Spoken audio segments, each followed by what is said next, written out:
உலக மக்கள் எல்லோருக்கும் வணக்கம். சிவம் ஜோதிடம் மூலியமாக நான் உங்கள் ஜி கோபால் பேசுகிறேன். இன்னைக்கு நம்ம எடுத்துக்கிட்ட தலைப்பு என்ன அப்படின்னா, சுக்கிர பகவானின் பெயர்ச்சி. இந்த சுக்கிர பகவானின் பெயர்ச்சி எப்ப நடக்குது அப்படின்னா, 20ஆம் தேதி டிசம்பர் மாதம் 20ஆம் தேதி ஆரம்பிச்சு 2026 ஜனவரி மாதம் 12ஆம் தேதி முடியுது. கிட்டத்தட்ட 23 நாட்கள். சார், இந்த சுக்கிர பயிற்சிங்கிறது ஒரு மாச பலன், இல்லைன்னா ஒரு 23 நாள் 25 நாள். இந்த பலனை எதுக்கு சார் மாசம் மாசம் போட்டுட்டு இருக்கிறீங்க அப்படின்னு நீங்க கேட்கலாம். ஏன்னா இருக்கக்கூடிய நவகிரகங்கள் 9 கிரகங்கள்ல இந்த சுக்கிர பகவான் அப்படிங்கிறது ரொம்ப ரொம்ப முக்கியமான கிரகம். அதனாலதான் இந்த சுக்கிர பகவானுடைய பெயர்ச்சி ஒரு மனிதனுக்கு வாழ்க்கை துணை, வாழ்க்கையில சந்தோஷம், ஒரு ஆடம்பரமான வாழ்க்கையில அசிங்கப்படுறது, அவமானப்படுறது, இது எல்லாமே இந்த சுக்கிரனால தான். அதனாலதான் இந்த சுக்கிர பகவான் பெயர்ச்சியை ஒவ்வொரு மாசமும் நாம போட்டுட்டு இருக்கிறோம். அப்ப அந்த சுக்கிர பகவான் ஆப்பட்டது இப்போ தனுசு ராசிக்கு, விருச்சகத்திலிருந்து பெயர்ச்சியாகி தனுசு ராசிக்கு வந்திருக்கிறார். அப்ப அந்த தனுசு ராசியில சுக்கிரன் வர்றாருன்னா எப்பவுமே சுக்கிரனுக்கும் குருவுக்கும் ஆகாது. கண்டிப்பா பாத்தீங்கன்னா சுக்கிர தசை நடந்து குரு புத்தி நடந்தாவோ, குரு தசை நடந்து சுக்கிர புத்தி நடந்தாவோ கண்டிப்பா அது பிரச்சனையா தான் இருக்கும். இப்ப குருவுடைய வீட்டுக்கு சுக்கிரன் வந்திருக்கிறாரா, அந்த குரு பகவான் இப்ப மிதுனத்துல இருக்கிறாரு. மிதுனத்துல இருந்து வக்ரம் அடைஞ்சு, இந்த பாயிண்ட் நோட் பண்ணிக்கோங்க, வக்ரம் அடைஞ்சு 7ஆம் பார்வையாக அந்த தனுசு ராசியை பார்க்கிறார். அப்ப அங்க சுக்கிரனும் வந்துட்டாங்க. அப்ப அந்த சுக்கிர பகவானை குரு வக்ரம் அடைஞ்சு பார்ப்பதால் நன்மை. அப்ப மேச ராசிக்காரங்களுக்கு 9ஆம் இடத்துல இந்த சுக்கிரன் இருக்கிறாரு.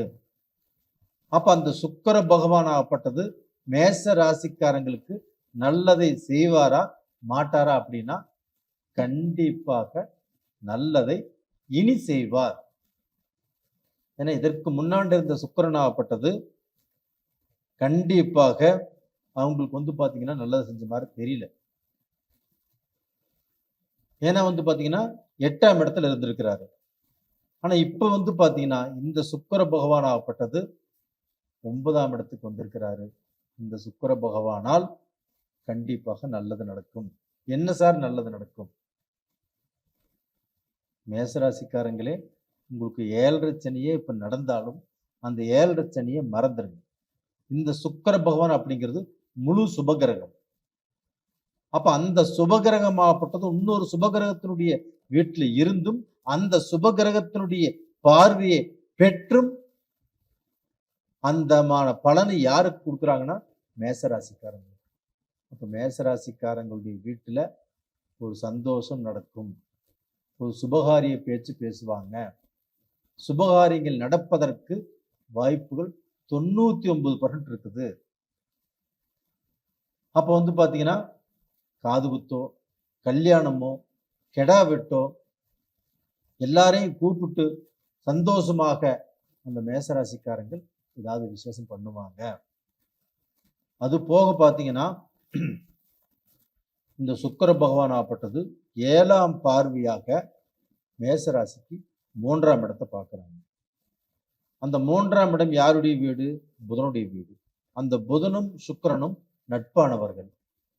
அப்ப அந்த மேசராசிக்கு 3ஆம் இடத்தை சுக்கிரன் பார்க்கும்போது அந்த 3ஆம் இடத்து அனுகிரகத்தால், அந்த சுக்கிரனுடைய பார்வையால் மேசராசிக்காரங்களுக்கு தான் எடுத்த முயற்சியில், தான் எடுத்த காரியத்தில், தான் ஒரு விஷயத்துக்கோசரம் போறாங்கன்னு வச்சுக்கோங்களேன், அது எல்லாமே சக்சஸ் ஆகக்கூடிய அளவுக்கு இந்த சுக்கிர பகவானுடைய பெயர்ச்சி மேசராசிக்காரங்களுக்கு இருக்கிறது. இது போக இப்போ மேசராசிக்கு 9ஆம் வீடு காலப்புருஷ தத்துவப்படி குருவுடைய வீடு.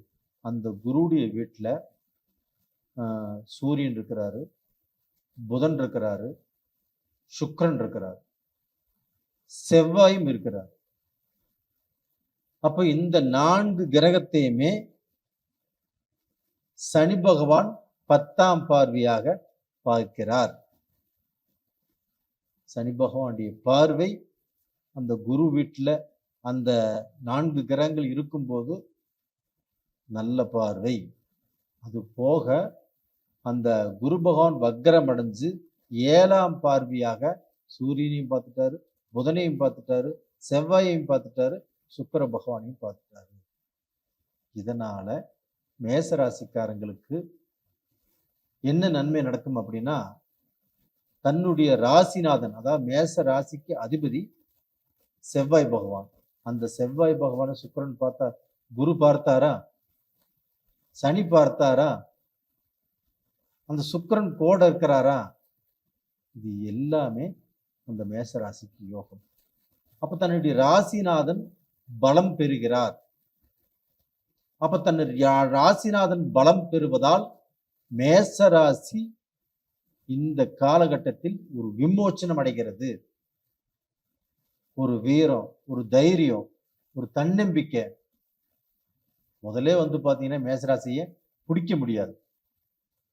ஆனா இப்ப வில் பவர் வந்திருக்கும், நல்ல தைரியம் வந்திருக்கும், தன்னம்பிக்கை வந்திருக்கும். ஆனா முரட்டுத்தனமா எதையும் செய்ய மாட்டாரு. ஏன்னா அந்த குரு அந்த செவ்வாயை பார்த்ததுனால. அப்ப இது ஒரு நல்ல பவருங்களா. அதே சமயத்துல இப்போ சுக்கிரனும் செவ்வாயும் ஒரு இடத்துல சேர்ந்து இருக்கும் போது சுக்கிரனால் செவ்வாய்க்கு பலம் ஜாஸ்தி. அப்ப இந்த பலத்தின் காரணமாக கண்டிப்பாக மேச ராசிக்காரர்கள் இந்த ஒரு மாதத்துல அவங்க கணக்கு போட்டது, திட்டம் போட்டது, அவங்க நினைச்சது எதுவாக இருந்தாலும், எந்த தொழிலாக இருந்தாலும், எந்த வேலையாக இருந்தாலும், எந்த வேலையில மாற்றம் பண்ணணும் நினைச்சாலும் தாராளமாக செய்யலாம். இந்த சூரியனும் புதனும் ஒன்னா இருக்கிறாங்க இல்லையா, புதாதித்ய யோகம். படிப்புல முன்னேற்றம், எந்த கோர்ஸ் நினைச்சாலும் படிக்கலாம், பரிச்ச கோர்ஸுக்கு உண்டான வேலை கிடைக்கும், வெளிநாடு பயணம் கண்டிப்பாக ஒர்க் அவுட் ஆகும். அப்ப இந்த 4 கிரகங்களுடைய அந்த அமைப்பு இந்த சுக்கிர பகவானுடைய அனுகிரகமும் அந்த குருவுடைய பார்வையும் சனியுடைய பார்வையும் மேசராசிக்காரங்களுக்கு வாழ வைக்கும், வளர வைக்கும். மேசராசிக்காரங்கள் இந்த 2026ல சூப்பரா நல்ல பொசிஷனுக்கு வரக்கூடிய காலகட்டங்கள் இருக்கிறது. ஆனா இந்த விரைய சனியால கொஞ்சம் காசு வரும், நிக்காம போகலாம். ஆனா மனசுக்கு சந்தோஷம், ஒரு திருப்தி, சுபகாரியங்கள் இது எல்லாமே கண்டிப்பாக நடக்கும். அப்ப இந்த பீரியட்ல அவங்க எந்த தெய்வத்தை கும்பிடணும் அப்படின்னா இந்த செவ்வாய் பகவானையும் குரு பகவானையும் கும்பிட்டு சொல்லணும். அந்த திருச்செந்தூர் முருகரையோ இல்லை அந்த குரு பகவானையோ வியாழக்கிழமை நாளில் செவ்வாய்க்கிழமை நாளில் நீங்கள் அந்த திருச்செந்தூரே போகணுங்கிறது இல்லை, குருவுக்கு ஆலங்குடி போகணுங்கிறது இல்லை. நீங்கள் இருக்கிற இடத்துல சாமி கோயில் இருந்தாலும் அதை கும்பிட்டு வாங்க, கண்டிப்பாக நல்லா இருப்பீங்க. நேயர்களே, உங்களிடமிருந்து விடைபெறுவது உங்களின் ஜி கோபால். நன்றி, வணக்கம்.